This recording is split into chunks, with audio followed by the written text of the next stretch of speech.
Assalamualaikum warahmatullahi wabarakatuh.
Alasannya ini, Nabi mengatakan ana sayyidina, saya adalah sayyid, tuannya manusia.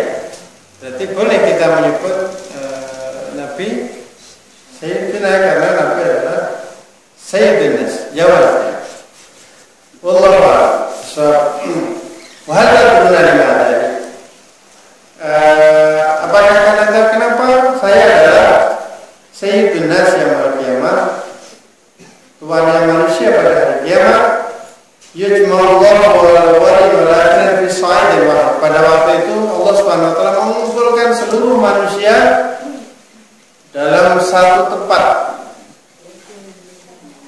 Manusia dari awal sampai akhir dikumpulkan dalam satu tempat. Bayangin aja luasnya seberapa. Tempat kumpul ini. Fayaqul ba'd nas ba'd, sebagian mengatakan kepada yang lain apa adalah bukti. Kita kan lebih susah nih ini. Bagaimana pendapat kalian pelaporan dalamaqabalakum ala tanduruna maisfa'u lakum min rabbikum? Bisa enggak kita minta syafaat kepada siapa itu yang bisa beri syafaat kepada Tuhan kalian? Fayaqul ba'd nas, sebagian mengatakan Abu Umayyah. Kita coba kita minta syafaat kepada bapak kalian yaitu Adam. Fayaqul Adam, kemudian mereka mendatangi Adam. Fayaqul ya Adam anta abul bashar. Wa Adam, kamu kan bapaknya manusia. Fas'al ila rabbik, berilah syafaat kalian kepada Tuhan. Ala ta'ala ila man fi, kalian engkau tahu kondisi kami ini lagi susah banget. Fayaqul Adam, kemudian Adam mengatakan inna rabbaka kalian Allah Ta'ala yastaqab lahu.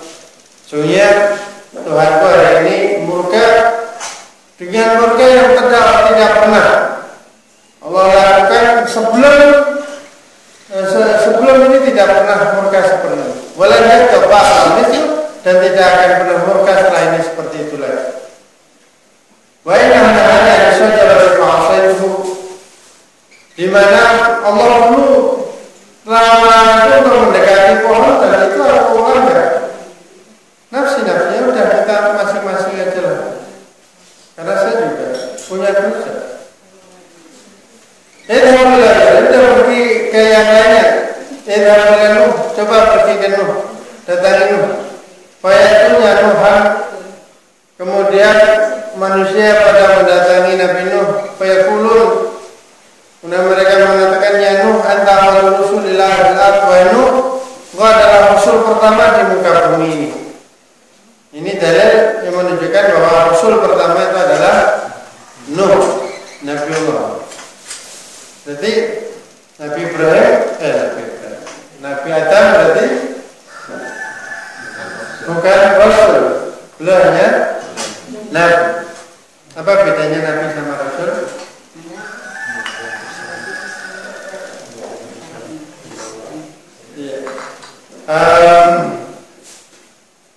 Penjelasan yang lebih sahih dalam perbedaan Nabi dan Rasul adalah bagaimana disampaikan oleh Syekhul Islam Ibnu Taimiyah yang membedakan Nabi dan Rasul adalah kalau Rasul itu dia membawa syariat baru, sedangkan Nabi itu hanya meneruskan syariat Nabi sebelumnya, sehingga para ulama itu disebut warasatul Ambiya, pewaris para nabi, bukan warasatul rusul. Penyebutan istilahnya bukan pewaris rasul, tetapi pewaris nabi, artinya mewarisi apa yang dilakukan oleh nabi, meneruskan, menyampaikan risalah nabi sebelum, tidak membawa risalah baru. Manusia pernah mengatakan bahwa Nuh adalah rasul pertama yang diutus Allah di muka bumi ini. Wassalamualaikum Allah abdan syakur. Dan Allah menyebutmu di dalam kitabnya sebagai hamba yang banyak bersyukur. Fasfa'lanya.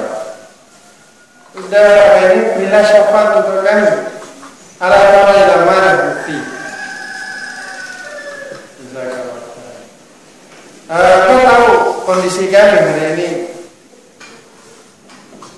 Fayaqul kemudian mengatakan inna rabbi qad ghadiba al-yawma ghadaban lam yajtab qablahu wa lam yajtab ba'dahu. Sebenarnya Tuhanku murka hari ini dengan murka yang tidak pernah terjadi sebelum dan sesudah. Wa inna kana lida'watan da'alu biha alaikum. Sebenarnya aku ini memiliki satu doa pamungkas dan itu sudah aku lakukan, yaitu saya mendoakan kaum waktu di dunia sehingga mereka dihadap Allah Subhanahu wa Ta'ala dengan banjir. Jadi sudah senjata pamungkas itu sudah saya pakai karena masing-masing rasul cuma sekali. Apa ini cuma bisa dipakai sekali dan semua nabi dan rasul itu masing-masing punya doa pamungkas dan semuanya sudah dipakai di dunia kecuali Nabi Muhammad Sallallahu Alaihi Wasallam. Nabi Muhammad Sallallahu Alaihi Wasallam melewati kehidupan dunia itu dengan standar manusia. Artinya ya beliau ya dakwah, ya sakit, ya kalau perang ada yang menang, ada yang kalah, standar manusia biasa tanpa ada keistimewaan. Karena itu keistimewaan Rasulullah SAW disimpan nanti dipakai di hari kiamat. Hingga beliau bersabar dengan kondisi kehidupan standar manusia biasa.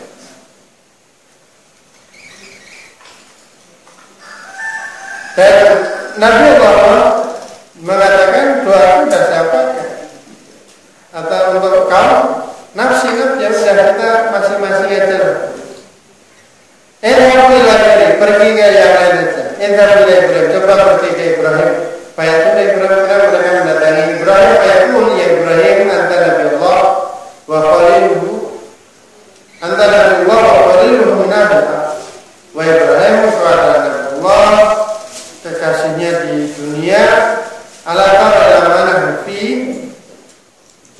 kamu melihat kondisi kami, berilah untuk kami syafaat. Kemudian Nabi Allah Ibrahim mengatakan, Inna Rabbi qad ya madar lam yakun lam yakun Tuhanku hari ini murka dengan murka yang tidak pernah terjadi sebelum dan sesudahnya. Dia menyebutkan kebohongan-kebohongan beliau selama di dunia. Itu beliau menyebut pernah berbohong 3 kali di dunia. Apa kebohongan Nabi Ibrahim? Yang pertama yaitu ketika diajak ke kuil untuk menyembah berhala, beliau mengatakan, kalau saya ikut menyembah berhala di kuil nanti saya sakit. Jadi itu kebohongan Nabi Ibrahim pertama. Walaupun para ulama mengatakan itu bukan kebohongan, artinya bukan kebohongan yang bohong beneran. Secara zahir bohong, tapi hakikatnya itu siasat saja. Namanya itu kalau di dalam yang takiyah yang kemudian dipakai oleh orang-orang Syiah dengan dipakai mereka takiyah. Jadi bohong tapi sebenarnya ada tujuan yang lebih besar daripada itu, atau bohong secara zahir. Bagaimana Imam Syafi'i ketika ditanya apakah Quran makhluk, beliau mengatakan amma hadza makhluk. Amma hadza makhluk, adapun ini memang makhluk, sambil beliau memegang jarinya. Dan yang dimaksud makhluk itu jarinya itu. Tapi yang dipahami oleh Khalifah waktu itu karena lagi bicara Quran, belum mereka memahami. Imam Syafi'i mengatakan Quran itu makhluk sehingga tidak jadi disiksa sebagaimana Imam Ahmad. Alhamdulillah. Yang kedua, kebohongan Nabi Ibrahim adalah ketika ditanya siapa yang menghancurkan berhala-berhala ini, dia mengatakan tuh berhala yang paling gede itu, buktinya dia bawa kapaknya. Dan yang ketiga, ketika ditanya melewati satu daerah, beliau bersama istrinya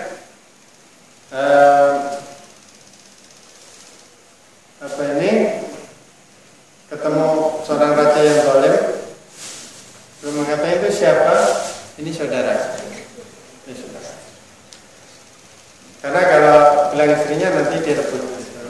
Ini dia bilang saudara.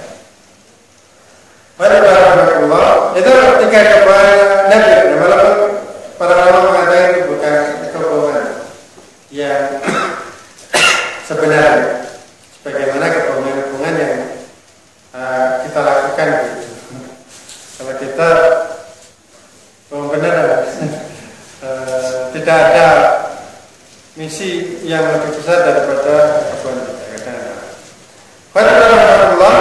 Kemudian karena Nabi Ibrahim merasa itu sebuah kesalahan, hingga beliau mengatakan nafsi. Ya udah, kita sendiri-sendiri harus sendiri diri sendiri. Idhab ila, coba pergi ke yang lainnya. Idhab ila Musa, coba datangi Nabi Musa. Fayakuna Musa, karena manusia mendatangi Musa. Fayakul ya Musa anta Rasulullah.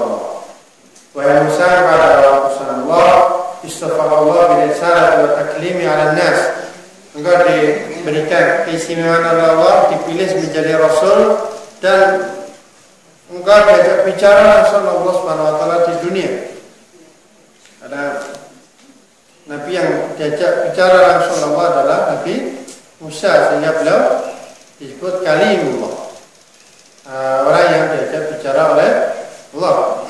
Walaupun min wara'i hijab, di balik tabir, karena Nabi Musa pasti tidak akan sanggup ketika Nabi Musa pengen melihat Allah Subhanahu wa Ta'ala. Allah mengatakan, perhatikan gunung itu. Kalau gunung itu bergetar meledak, berarti engkau nggak akan bisa melihat. Gunung aja nggak sanggup, apalagi engkau sebagai manusia yang sangat kecil. Akhirnya ternyata gunungnya ini nggak sanggup, apalagi Nabi Musa. Itu yang kemudian sebagian para ulama mengatakan kenapa umatnya Nabi Musa itu aneh-aneh. Aneh-aneh itu mintanya aneh-aneh gitu. Karena Nabi Musa juga dalam tanda kutip mintanya juga aneh-aneh, minta pengen melihat Allah. Kenapa? Apa ini umatnya juga mirip-mirip gitu. Disuruh ini macam-macam lah itu Bani Israil. Allah apakah ini itu hanya ini saja kesimpulan sebagian para ulama. Isfa'lana ya Rabbik, berilah syafaat kami pada Tuhan. Kau tahu kondisi kami. Kemudian Nabi Musa mengatakan, Inna Rabbi qad ghadiba al-yawm ghadaban lam yaghdab qablahu mithlahu wa lam yaghdab ba'dahu mithlahu. Sunyatanku hari ini murka dengan murka yang tidak pernah terjadi sebelum dan sesudahnya. Wah ini kota nafsan dalam umat lihat dulu saya di dunia pernah membunuh jiwa yang itu aku nggak diperintahkan, ada saya membunuh orang nggak benar. Nafsi. Udah kita sendiri aja, harus sendiri. Idhab ila wari, pergi ke yang lainnya. Idhab ila Isa, coba pergi ke Isa. Fayatuna Isa, kemudian manusia mendatangi Nabi Isa. Fayaqulun ya Isa anta Rasulullah wa kalimatu alqaha ila Maryam wa ruhun min. Wa Isa adalah utusan Allah, kalimatnya yang dimasukkan ke Maryam dan rohnya. Qala hakadha huwa wa kalamtan nasa fil mahdi. Ya, saya memang demikian. Kemudian orang-orang mengatakan, dan kau juga bicara kepada manusia waktu kecil, waktu masih di ayunan. Fasfa'lana ila Rabbik, berilah syafaat kami menuju Tuhanmu. Engkau tahu kondisi kami. Kemudian Nabi Isa mengatakan, Inna Rabbi qad ghadiba, Tuhanku hari ini murka dengan murka yang tidak pernah terjadi sebelum dan sesudahnya.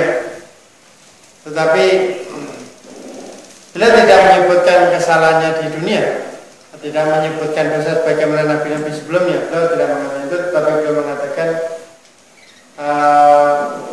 idhab ila ghairi, pergi aja kepada yang lain. Nabi Isa tidak menyebutkan apa-apa, tapi beliau langsung menyarankan pergi yang lain. Coba pergi ke Muhammad SAW.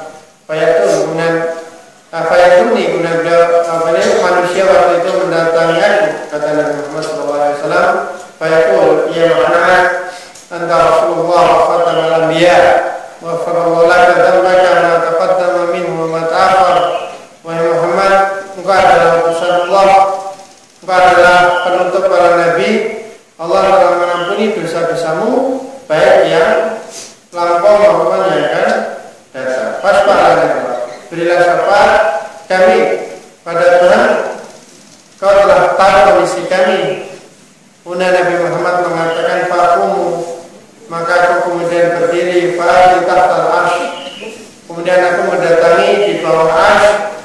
Fa'u sajidan Rabb azza wa jalla, dan aku sujud pada Tuhanku azza wa jalla. Humma yaqta'ullah alayya wa yulhimuni min mahamidihi wa husni sana alayhi syai'an lam yaqta'u ala ahdi qabli. Kemudian aku sujud, kemudian Allah memberikan ilham padaku. Fayaqul ya Muhammad irfa'asak, kemudian dikatakan kepada Muhammad, angkatlah kepalamu, sar tu'tihi isfa'u syafaat, mintalah pasti akan diberi, dan berilah syafaat maka akan diberikan syafaat. Faqul ya Rabb ummati. Kemudian Nabi Muhammad mengatakan, ya Allah, umatku, umat. Ya Rabbi ummati, ya Rabbi ummati sampai 3 kali, ya Allah, umat. Faqul akhir man ummatika man la hisaba alaihi minal babil ayman min abwabil jannah. Kemudian Allah mengatakan, masukkan dari umatmu orang yang tidak dihisab dari pintu paling kanan. Minal babil ayman min abwabil jannah, pintu kanan dari pintu-pintu surga. Ini yang pertama kali diberi syafaat adalah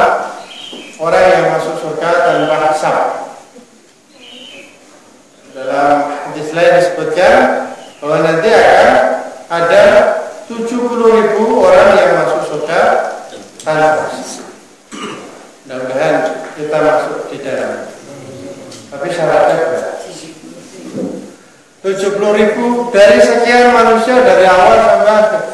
Itu cuma 70.000. Kalau lihat 70.000-nya seakan-akan sih besar, apalagi kalau dibandingkan jamaah yang dari sini sangat besar sekali. Tapi kalau dibandingkan jumlah manusia seluruhnya dari awal sampai akhir itu sangat kecil karena syaratnya sangat berat. Di antara Nabi Shallallahu Alaihi Wasallam menyebutkan apa ini orang yang tidak atau tidak minta diruqyah.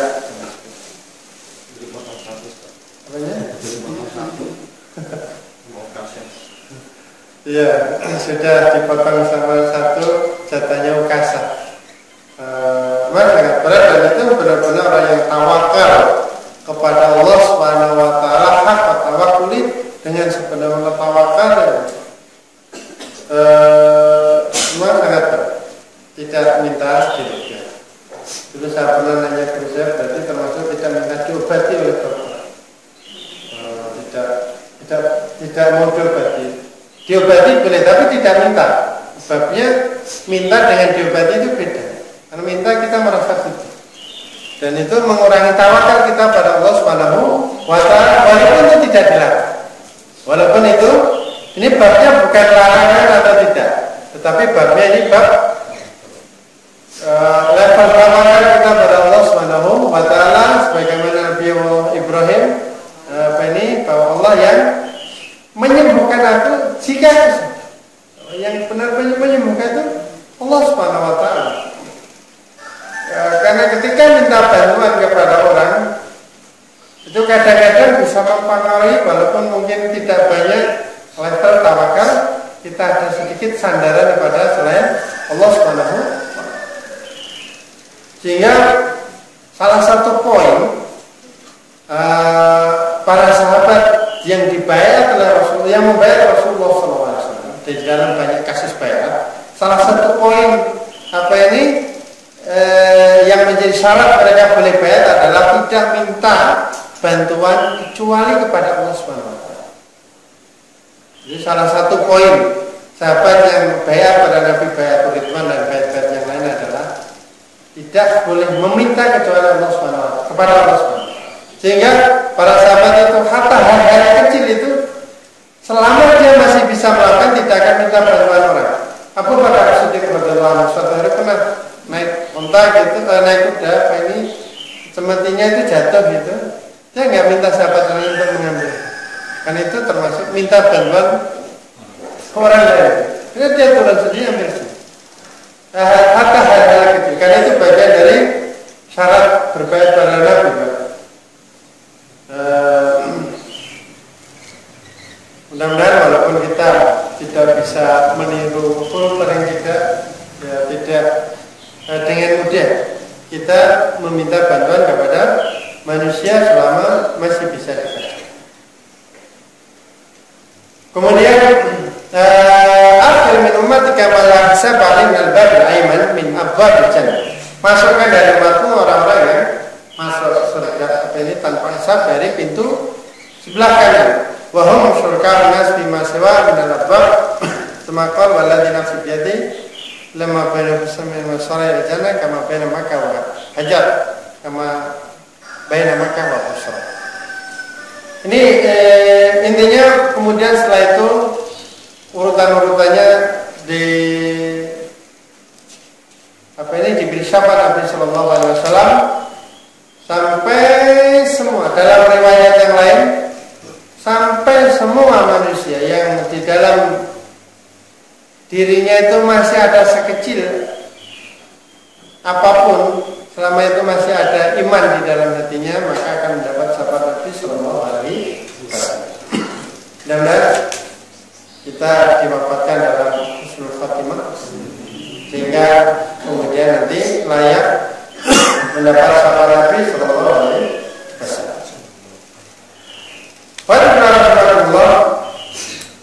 Siapakah yang ada beberapa syafaat Nabi Sallallahu Alaihi Wasallam. Yang pertama adalah syafaat utama, syafaat terbesar, yaitu syafaat Nabi Sallallahu Alaihi Wasallam bagi bagi ahli surga untuk memasukinya. Karena nanti surga itu belum dibuka sebelum mendapat syafaat Nabi Shallallahu Alaihi Wasallam. Itu tadi sebagaimana hadis tadi. Jadi semua manusia walaupun sudah selesai hisabnya, sudah layak masuk surga, masih dipending masuk surganya sebelum pintu surga dibuka dengan syafaat Nabi Shallallahu Alaihi Wasallam. Termasuk yang masuk surga tanpa hisab. Itu syafaat umum. Yang kedua adalah syafaat Nabi Shallallahu Alaihi Wasallam fi aqwamin katasawat hasanatuhu wa sayyi'atuhu. Syafaat Nabi Shallallahu Alaihi Wasallam untuk orang-orang yang kebaikan dan keburukannya itu sama persis. Ditimbang itu sama keburukan dan kebaikannya itu sama, maka orang ini pending dulu sebenarnya, belum bisa masuk surga karena belum ada pemberat, sehingga ini mereka baru masuk surga setelah mendapat syafaat Nabi Shallallahu Alaihi Wasallam. Kemudian setelah diberi syafaat baru mereka masuk. Dan yang ketiga, syafaat Nabi Shallallahu Alaihi Wasallam itu untuk Allah ya. Untuk orang-orang yang sudah diperintahkan masuk surga, kemudian mendapat syafaat Nabi nggak jadi masuk, diperintahkan masuk neraka karena sudah hisabnya itu amal buruknya lebih banyak, diperintahkan masuk neraka, tapi nggak jadi masuk karena mendapat syafaat Nabi Shallallahu Alaihi Wasallam. Artinya belum sempat masuk, sudah ditarik masuk ke surga. Dan yang keempat, syafaat Sallallahu Alaihi Wasallam fi rafi darajat man yadkhulul jannah fiha fa makana yaqdihi thawab amal. Syafaat Nabi Sallallahu Alaihi Wasallam untuk penduduk surga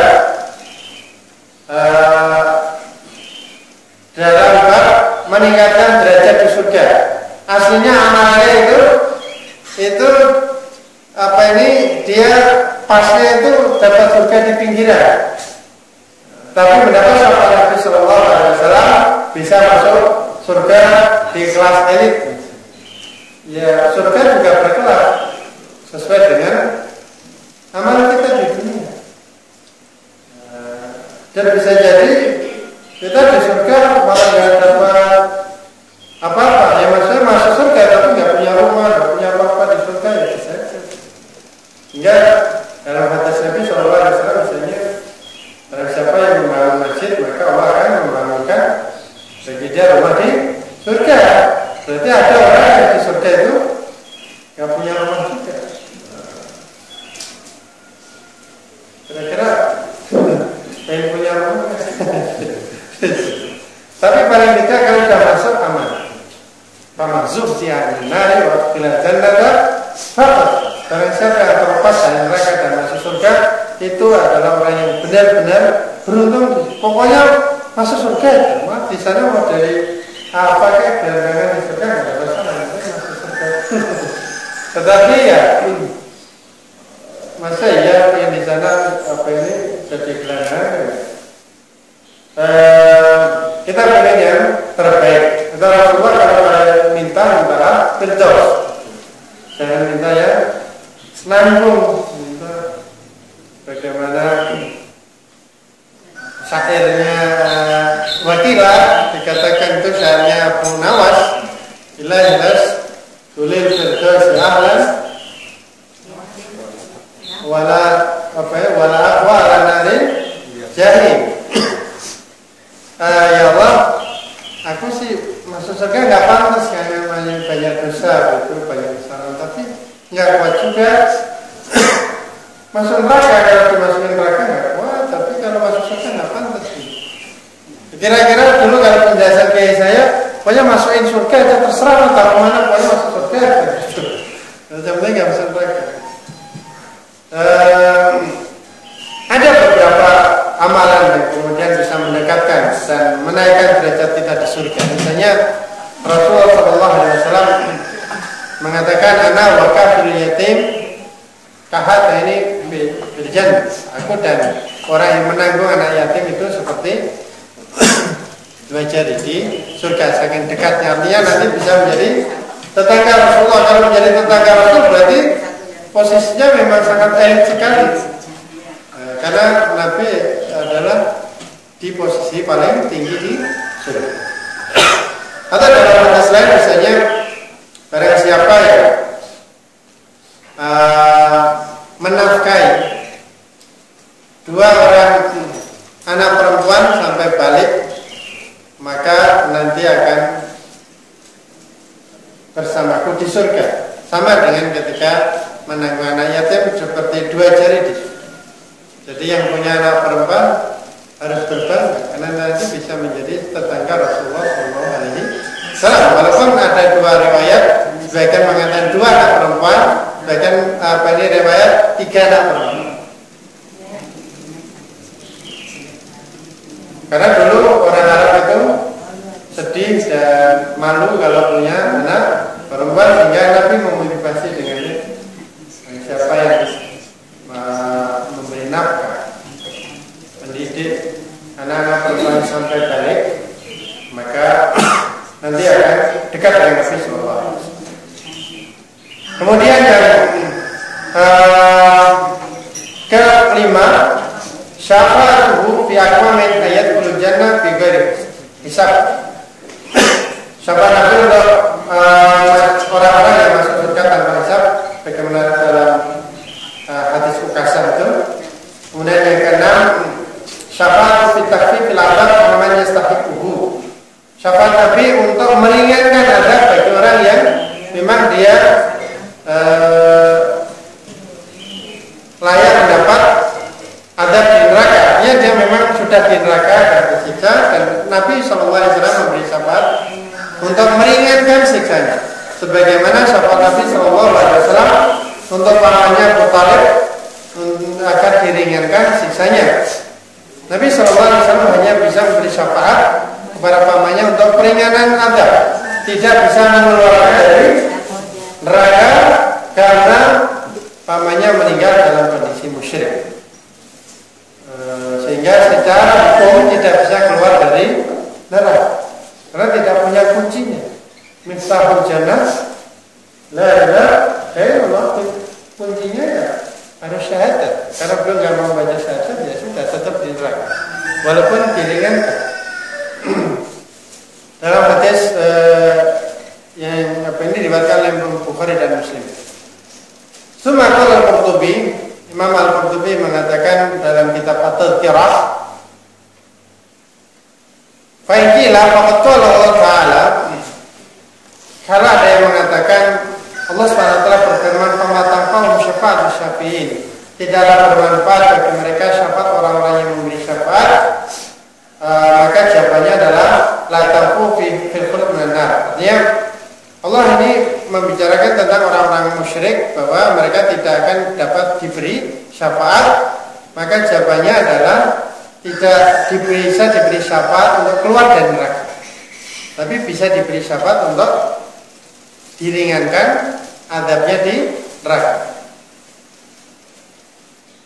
Anak usaha jenis yang ketujuh tentang syafaat adalah syafaatu ayyudan li jamil mu'minin fi dukhulil jannah. Syafaat beliau untuk seluruh kaum mukminin untuk masuk surga, sebagaimana tadi dalam hadis yang panjang itu, dalam hadis Sahih Muslim dari Anas radhiyallahu anhu bahwa Rasulullah SAW bersabda, "Ana awwal syafi'in fil jannah." Aku adalah orang yang pertama kali memberi syafaat di surga. Dan yang terakhir yang ke-8, syafaat fi ahlil kabair min ummatihi, syafaat beliau untuk orang-orang yang berdosa besar dari umatnya, di mana mereka sudah masuk neraka kemudian dikeluarkan. Waqat tawatur bihadzal al-hadis, dalam bab ini hadisnya sangat banyak sampai level mutawatir. Waqat khafiya, padahal ini hadisnya levelnya mutawatir, tetapi masih ada yang tidak percaya itu, khususnya dari kalangan Khawarij dan Mu'tazilah, yang mereka mengatakan orang mukmin yang berdosa besar itu, kalau Khawarij mengatakan mereka itu kafir di dunia dan kekal di neraka di akhirat. Sedangkan orang-orang Mu'tazilah mengatakan orang mukmin yang berdosa besar itu di dunia itu bukan mukmin, bukan kafir, di akhirat masuk neraka. Sehingga mereka disebut Mu'tazilah. Fi manzilah baina manzilatain. Mereka mengatakan orang mukmin berdosa besar itu ya nggak mukmin, nggak kafir, di antara keduanya, nggak tahu namanya. Itu kenapa mereka tidak tahu bahwa padahal hadis terkait dengan itu sangat banyak sehingga levelnya itu mutlak. Tapi Rasulullah SAW jauh-jauh hari sudah mengingatkan bahwa mereka itu pemikiran mereka itu bukan pemikiran Islam. Mereka keluar dari pemikiran Islam sebagaimana anak panah keluar dari musyrik. Karena itu berbahaya. Keyakinan yang diyakini oleh orang-orang Khawarij. Karena masalah ukuran dosa besar itu konsiderannya batasannya itu sangat luas. Memang Nabi SAW menyebut 7 dosa besar, tapi itu dalam riwayat lain dosa yang disebutkan berbeda sehingga jumlahnya lebih dari 7. Bahkan Imam Adzabi menyebut ada 77 dosa besar. Sehingga kemudian definisi orang yang dosa besar itu macam-macam. Dan kalau itu kemudian dihukumi orang yang mukmin dosa besar itu kafir, itu repot, semuanya bisa kafir semua. Dan itu yang menjadikan alasan mereka ingin membunuh Ali radhiyallahu. Sehingga mereka kemudian menganggap Ali itu telah berdosa besar karena berhukum dengan hukum selain hukum Allah, karena berunding. Sehingga mereka bersekongkol untuk membunuh Ali, Muawiyah dan Amr bin As. Hanya saja kemudian takdir Allah menetapkan yang terbunuh adalah Ali, sedangkan yang lain masih hidup. Alhamdulillah. Apakah kelompok itu masih ada sampai sekarang? Allah alam. Apakah yang ada hari ini itu masuk kelompok mereka? Memang tidak ada hubungan secara khusus, tetapi dari sikap-sikap itu ada kemudian. Mudah-mudahan Allah SWT selamatkan kita dari pemikiran-pemikiran ini. Adapun syafaat yang terakhir tadi, syafaat li alil kabair, syafaat untuk orang-orang yang berdosa besar ini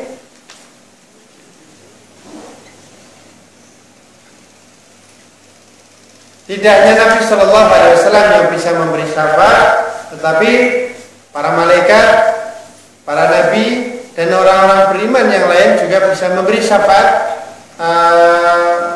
dengan syafaat yang terakhir itu, yaitu syafaat untuk mengeluarkan manusia dari neraka yang mereka sudah masuk, kemudian bisa dikeluarkan. Syafaat ini tidak hanya khusus untuk Nabi Muhammad SAW, tapi juga bisa para malaikat, para nabi dan yang lain, orang-orang mukmin juga bisa memberi syafaat. Bagaimana sabda Nabi SAW,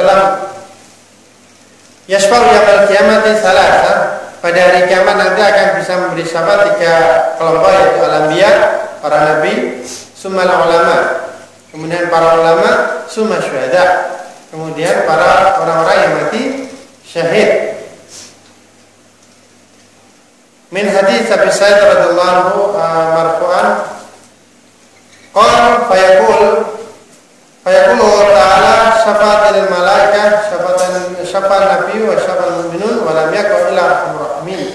Fayaqbidu qabdan minan nar fayaqul minna qauman lam ya'malu khairan qat. Apa ini? Para malaikat nanti memberi syafaat, nabi juga memberi syafaat, orang-orang beriman juga bisa memberi syafaat.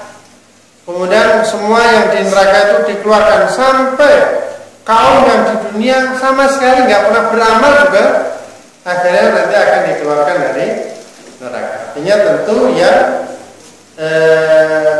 memenuhi syarat, yaitu di dalam hatinya itu ada sekecil, walaupun kecil, tapi masih ada keimanan di dalam hati. Sehingga itu kenapa Allah SWT berpesan wala tamutunna illa wa antum muslimin. Masyaallah muslimin ibadallah rahmatullah. Ada beberapa menyebabkan seseorang itu mendapat syafaat Nabi atau yang lainnya. Yang pertama adalah tauhidullah, memurnikan keimanan kita kepada Allah Subhanahu wa taala. Rasulullah sallallahu alaihi wasallam bersabda, "As'adun nasi yaumil qiyamati man qala la ilaha illallah khalisan min qalbi." Orang yang paling berbahagia dengan syafaat di hari kiamat adalah orang yang mengucapkan la ilaha illallah murni dari hati, tanpa dipengaruhi apapun, tanpa ada niat yang macam-macam, itu murni karena Allah Subhanahu wa taala, maka dia paling berhak mendapat syafaat di hari kiamat. Yang kedua yaitu orang yang membaca Al-Qur'an. Rasulullah sallallahu alaihi wasallam bersabda, "Iqra'ul Qur'an fa innahu ya'ti yaumil qiyamati syafi'an li ashab." Bacalah Al-Qur'an karena nanti Al-Qur'an itu di hari kiamat akan memberi syafaat kepada ashabi, teman-temannya. Apa teman-temannya Quran? Itu orang yang membacanya, mentadabburinya, yang tentu yang lebih penting adalah mengamalkan. Itu adalah ashabul Quran. Apakah itu termasuk menghafalnya? Ya tentu itu bagian dari ashabul Quran. Yang selanjutnya yaitu as-shaum, yang bisa memberi syafaat di hari kiamat adalah puasa. Dalam hadis Rasulullah SAW menjelaskan nanti di hari kiamat Al-Quran dan puasa itu akan memberi syafaat kepada pelakunya di dunia. Al-Quran mengatakan, "Ya Allah, dulu dia menghabiskan malamnya di dunia untuk membacaku, maka izinkan aku untuk memberi syafaatnya hari ini." Kemudian Al-Quran memberi syafaat padanya. Kemudian puasa juga mengatakan, "Ya Allah, dulu dia di dunia menghabiskan waktunya, aku kekang dia dari dari syahwatnya di siang hari, maka izinkan aku memberi syafaat dia pada hari ini." Dan kemudian orang tersebut mendapat syafaat dari puasanya. Dan yang selanjutnya, yang keempat, yang bisa memberi syafaat dari kiamat adalah doa. Doa setelah azan itu bisa menyebabkan seorang mendapat syafaat. Rasulullah SAW mengatakan, barang siapa yang mendoakan untukku wasilah setelah azan, yaitu Allahumma rabb hadhihi da'wati tammah was salatil qa'imah ati Muhammadin wasilatan fadilah wasyarafa wa darajat rafi'ah wa ba'athu maqaman mahmudan alladhi wa'adta, maka halal lahu syafaati yaumil qiyamah, maka halal bagi dia berhak mendapat syafaatku di hari kiamat. Ini amalan yang ringan, tapi kadang-kadang kita kelupaan. Jadi berdoa setelah azan, baik kita yang azan maupun yang mendengar azan. Allahumma rabbana kita was-salatul qa'imah ati Muhammadin wasilatan fadilah asyarafa wa darajata rafi'ah. Maka dia berhak mendapat syafaatku di hari kiamat. Kemudian yang kelima, di antara hal yang menyebabkan seorang itu mendapat syafaat Rasulullah SAW adalah tinggal di kota Madinah, bersabar dengan kesusahannya sampai meninggal di sana dalam kondisi muslim, sebagai seorang muslim di kota Madinah. Kalau kota Depok nggak ada hadisnya. Yang disebutkan itu Madinah. Apakah maka pola alam harus ada dalil yang lain? Yang disebutkan Nabi itu adalah Madinah. Barang siapa yang tinggal di Madinah dan bersabar dengan kesusahan yang terjadi di Madinah dan dia meninggal di sana dalam kondisi mukmin, maka dia nanti akan mendapat syafaatku di hari kiamat. Itu hadisnya disebutkan Madinah. Jadi kalau yang lainnya Allah, harus ada penjelasan yang lain. Jadi yang disebutkan Nabi itu Madinah. Jadi kita ke sana. Kalau kita tidak bisa di sana, ya kita cari sebab yang lain yang paling bisa dilakukan, karena tidak semua sahabat juga meninggal di Madinah. Artinya ada banyak pilihan. Kemudian yang bisa menyebabkan salam dakwah syafaat Nabi SAW adalah memperbanyak sholawat.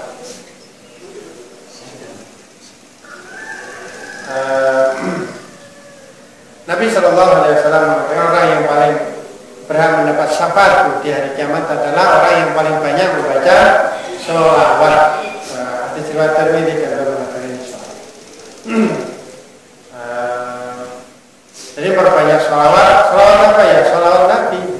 Minimal Allahumma sholli ala Muhammad. Yang paling utama adalah sholawat Ibrahimiyah. Allahumma sholli ala. Boleh tambah Sayyidina, boleh tidak.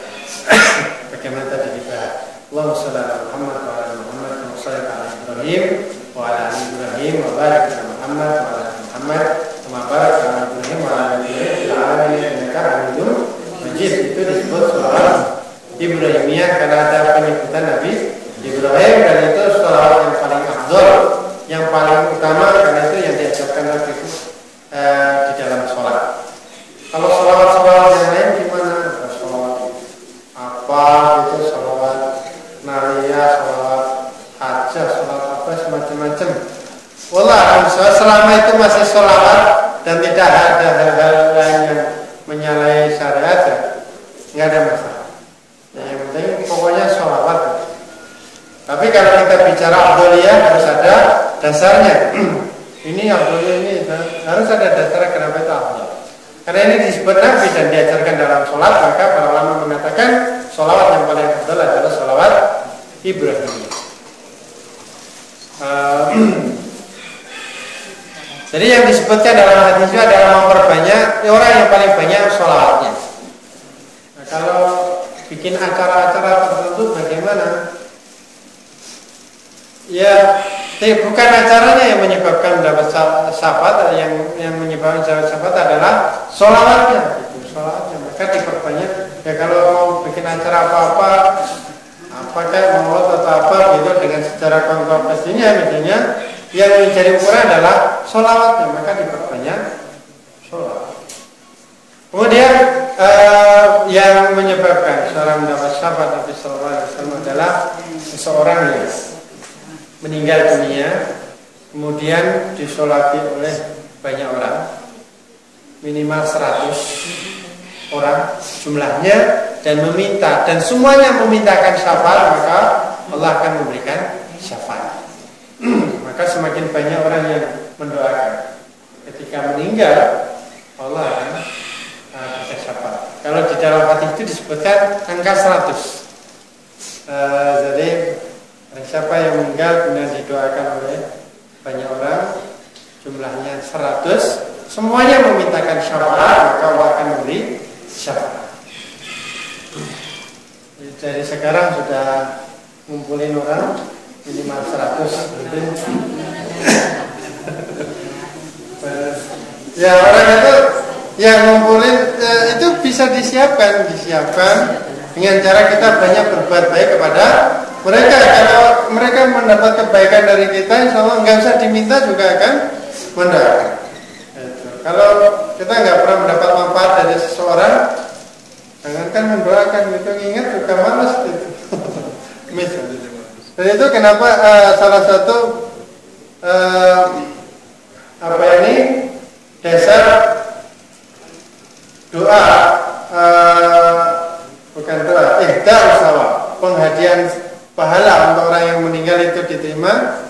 Di antara alasannya itu karena mereka mendapat manfaat kita manfaat dari kita ketika kita di dunia. Kita memberi manfaat mereka, ilmu atau yang lainnya, sehingga mereka mau mendoakan atau menghadiahkan pahala. Jadi orang-orang yang meninggal kemudian didoakan oleh minimal 100 orang yang memberikan syafaat, Allah akan memberikan syafaat. Yang terakhir yang ke-8,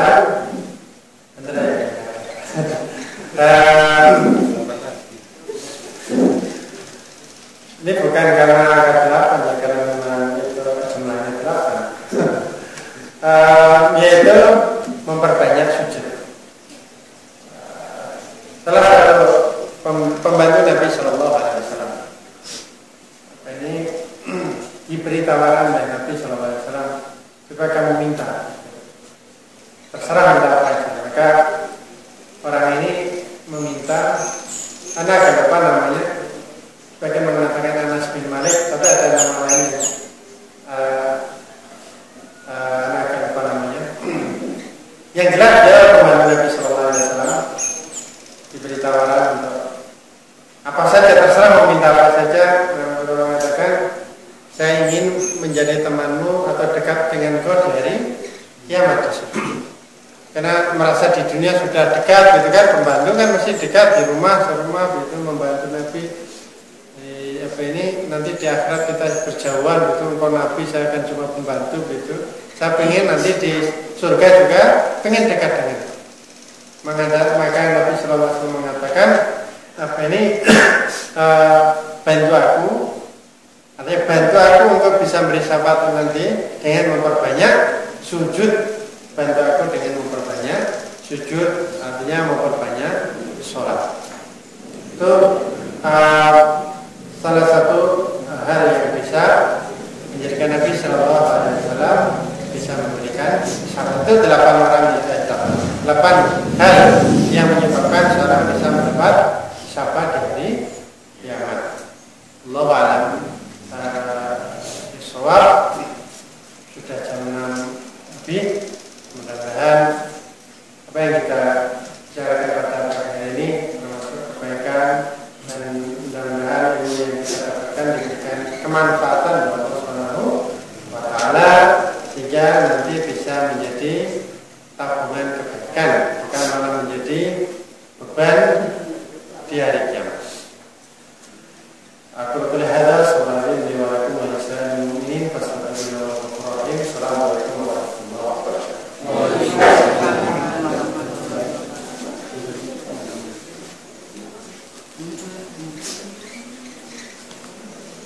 Enggak ada diskusi kan? Satu pertanyaan boleh? Tadi syafaat kan yang memberikan diantaranya malaikat, para nabi, syuhada, para wali, orang-orang ya. Jadi kalau kepada malaikat kan nggak mungkin, karena kita mau minta malaikatnya nggak kelihatan, Ustaz. Pada Quran sudah jelas dengan membaca atau mengamalkannya. Nah, adapun minta syafaat kepada nabi, kepada orang mukmin, syuhada, ini kan ada sebagian yang mungkin meyakini dengan cara mengunjungi kemudian meminta kepada mereka secara langsung. Ini bagaimana, Ustaz? Terkait dengan syafaat nanti di akhirat, dan di dunia itu belum bisa beri syafaat di dunia. Syafaat itu nanti di akhirat, karena orang mukmin, ukuran mukmin ya nanti jelasnya di akhirat. Kalau di dunia kan masih berusaha untuk jadi mukmin gitu, ada yang mukmin beneran. Jadi syafaat ini nanti di akhirat. Adapun mendatangi orang soleh untuk mendapat syafaat, itu babnya itu minta doa, dan itu memang termasuk dianjurkan kalau minta doa. Itu babnya itu bukan syafaat, namanya tawasul. Tawasul birojulin soleh, bertawasul dengan orang soleh.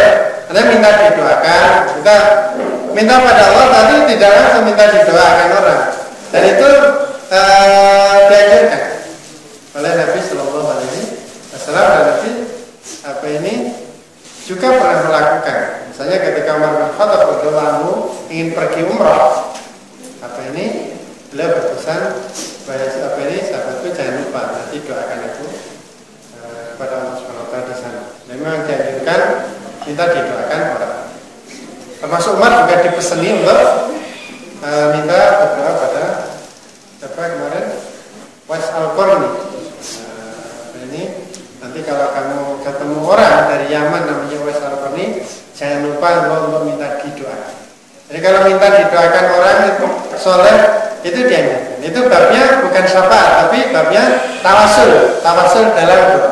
Itu di dunia. Kalau syafaat itu nanti di akhirat, di dunia nggak ada istilah syafaat. Kalau ada itu hanya syafaat lafziyah, syafaat secara bahasa saja. Kalau kasih syafaat aku misalnya mau masuk apa itu jadi PNS, apa ini kita nggak tahu jalannya, bantu dong. Itu syafaat di dunia, itu syafaat syafaat lafziyah. Tapi syafaat yang asli nanti di akhirat, dan itu tidak bisa kecuali orang-orang tadi yang disebutkan, termasuk malaikat. Gimana caranya? Allah alam. Caranya gimana nggak tahu. Yang jelas itu yang disebutkan Nabi, para malaikat, Nabi dan orang-orang mukmin itu bisa memberi syafaat. Teknisnya gimana? Harus ada penjelasannya. Allah alam. Kita tidak tahu. Makanya apakah malaikat memberi syafaat kepada siapa ya? Tidak tahu. Yang mudah-mudahan dengan kita beramal